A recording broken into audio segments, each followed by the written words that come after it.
Hello friends. आज हम बात करेंगे टर्मिनेटर मूवी की।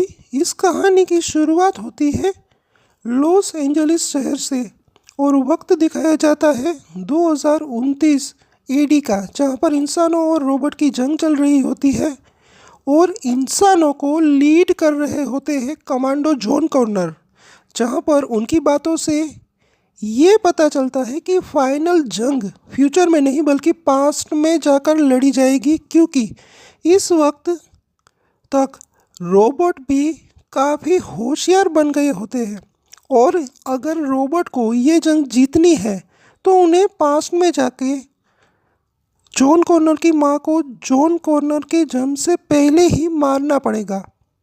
और अगर ऐसा होता है तो जॉन कॉर्नर कभी पैदा ही नहीं होगा, और अगर जॉन कॉर्नर कभी पैदा नहीं होगा तो फ्यूचर में रोबोट ये जंग जीत सकते हैं।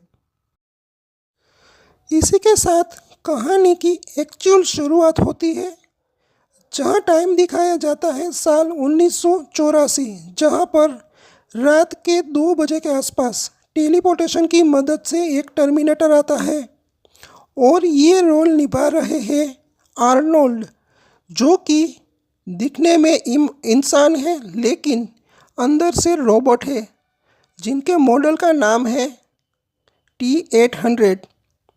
जहां रास्ते में आगे उनको 3 लोग मिलते हैं। फिर ये रोबोट और उनकी फाइट होती है और रोबोट उनमें से एक के कपड़े पहन के वहां से निकल जाता है। जहाँ दूसरी तरफ दिखाया जाता है किसी और जगह पर एक और टेलीपोर्टेशन होता है, जहाँ पर इस कहानी का दूसरा मेन लीड कैरेक्टर निकलता है, जिसका नाम है काइल रीस। और ये अपने सामने एक बेगर को देखता है और ये उसके कपड़े पहनकर भागने की कोशिश करता है और वहाँ पे पुलिस वाले आते हैं, लेकिन वो पुलिस से बच के एक शॉपिंग मॉल में जाता है और वहाँ वो अपने पूरे कपड़े पहनता है और जाता है और वो पुलिस की कार से गन भी निकाल लेता है और भाग जाता है। फिर सीन शिफ्ट होता है सारा कॉर्नर पर, जो कि एक वेट्रेस है। फिर T-800 गन लेने जाता है और शॉप में कई गन लेने के बाद उस शॉप वाले को ही मार देता है। फिर वो फ़ोन बूथ पर जाकर फ़ोन की डायरेक्टरी में नंबर को देखते हुए उसे 3 सारा कॉर्नर मिलती है और वो डिसाइड करता है कि वो इन तीनों को मार देगा, क्योंकि यही काम करने के लिए ही तो इसे पास्ट में भेजा गया है। फिर वो पहली सारा कॉर्नर के घर जाकर उसे मार देता है।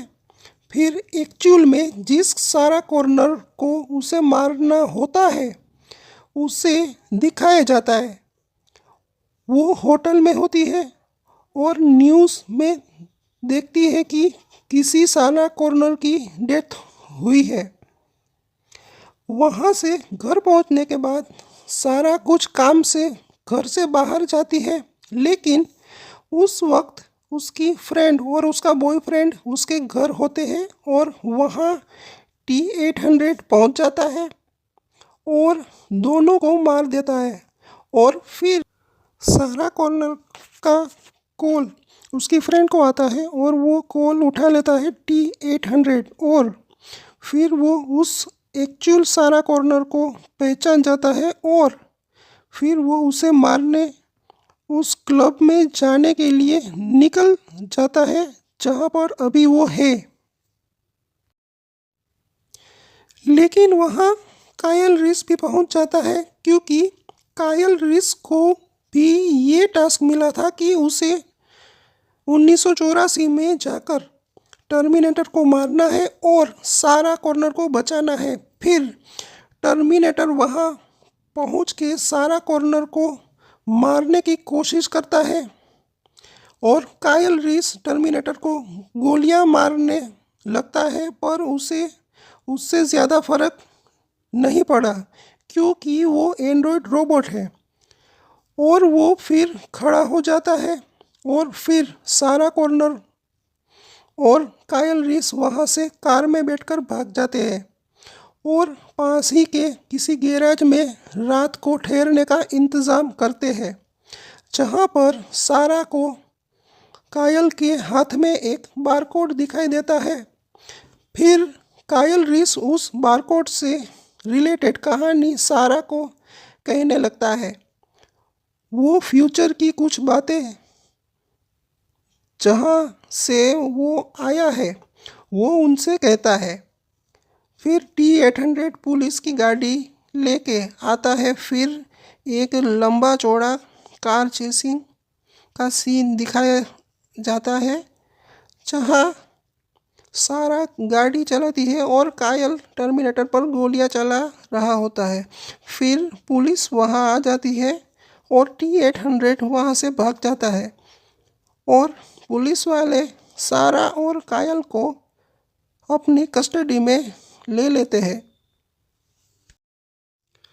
फिर T-800 अपनी होटल में पहुंचता है, जहां पर उसने रूम लिया हुआ होता है। यहाँ पर उसकी आँख थोड़ी सी डैमेज हो चुकी होती है, तो वो अपनी आँख को ठीक करने की कोशिश करता है और फिर उस पुलिस स्टेशन पर जाने के लिए निकल जाता है, जहाँ सारा और कायल है। और वहाँ पुलिस स्टेशन में पुलिस वाले उन दोनों से बातचीत कर रहे होते हैं, मगर वहाँ पर तो कायल रीस फ्यूचर की बातें करने लगता है, तो लोगों को लगता है ये पागल है, लेकिन वो समझाता है कि मैं जो कह रहा हूँ वो सच है। फिर T-800 पुलिस स्टेशन में घुस जाता है और पुलिस वालों को गोलियां मारना शुरू कर देता है और कई लोगों को मार देता है, सिर्फ और सिर्फ सारा कॉर्नर को ढूंढने के लिए। और गोलियों की आवाज़ सुनते ही सारा और कायल वहाँ से भाग जाते हैं, जहाँ से वो अगेन उनका पीछा करना शुरू कर देता है। और फिर इस बार T-800 सारा की मॉम के घर पहुँच जाता है। अगली सुबह सारा और कायल एक होटल रूम बुक करके वहाँ रुकते हैं और वहाँ सारा को एक कॉल आता है। उस कॉल में T-800 सारा की माँ की आवाज़ में उनसे बात करके उनके लोकेशन के बारे में पता लगा लेता है और एक्चुअल में इस वक्त तक T-800 ने उसकी माँ को मार दिया हुआ होता है। अब यहाँ पर सीन शिफ्ट होता है रात में, जहाँ सारा और कायल की नज़दीकियाँ बढ़ती है और फिर वो इंटीमेट हो जाते हैं और इसी वजह से फ्यूचर में जॉन कॉर्नर का जन्म होगा। फिर वहाँ T-800 पहुँच जाता है और फिर एक कार चेसिंग सीन स्टार्ट हो जाता है और इस बार T-800 बाइक पर होता है। फिर गोलीबारी स्टार्ट हो जाती है और इस बीच कायल को एक गोली लग जाती है और उनकी कार अनबैलेंस होती है और उनका एक्सीडेंट हो जाता है और T-800 भी गिर जाता है। और देखते ही देखते वहाँ एक बड़ा ट्रक आ जाता है और वो ट्रक T-800 पर चढ़ जाता है, लेकिन T-800 ज़्यादा डैमेज नहीं होता और वो उसी ट्रक में बैठ के उन दोनों के पीछे पड़ जाता है और फिर उन दोनों का पीछा करते करते वो ट्रक ब्लास्ट हो जाता है। लेकिन T-800 जल्दी आग में भी खड़ा हो जाता है, लेकिन अब इसमें बची हुई होती है स्केलेटन ऑफ T-800। फिर वो दोनों T-800 से बचते बचाते एक फैक्ट्री में पहुंच जाते हैं और उस फैक्ट्री में कायल रीस अपने हाथ में एक रोड लेकर T-800 से फाइट करता है। इसी बीच कायल को चोट लग जाती है, लेकिन फिर कायल रीस T-800 की रीढ़ की हड्डी के बीच एक छोटा सा बम फिट कर देता है। फिर वो बम फट जाता है। फिर T-800 के टुकड़े हो जाते हैं, लेकिन अभी भी आधा फटा T-800 सारा को मारने की कोशिश कर रहा होता है और सारा उससे बच के निकलने की कोशिश करती है। फिर एक वक्त ऐसा आता है जब एक हाइड्रोलिक प्रेस मशीन के नीचे T-800 उसे मारने की कोशिश करता है, लेकिन सारा हाइड्रोलिक प्रेस का बटन प्रेस कर देती है और फिर हाइड्रोलिक प्रेस पूरी तरीके से T-800 को कुचल देती है और अब जाकर टर्मिनेटर यानी T-800 का विनाश होता है। फिर अगली सुबह पुलिस वाले और बाकी लोग इन दोनों को रेस्क्यू कर लेते हैं, जिसमें उन्हें सारा तो जिंदा मिल जाती है लेकिन कायल की डेड बॉडी मिलती है और इसी के साथ ये मूवी ख़त्म होती है।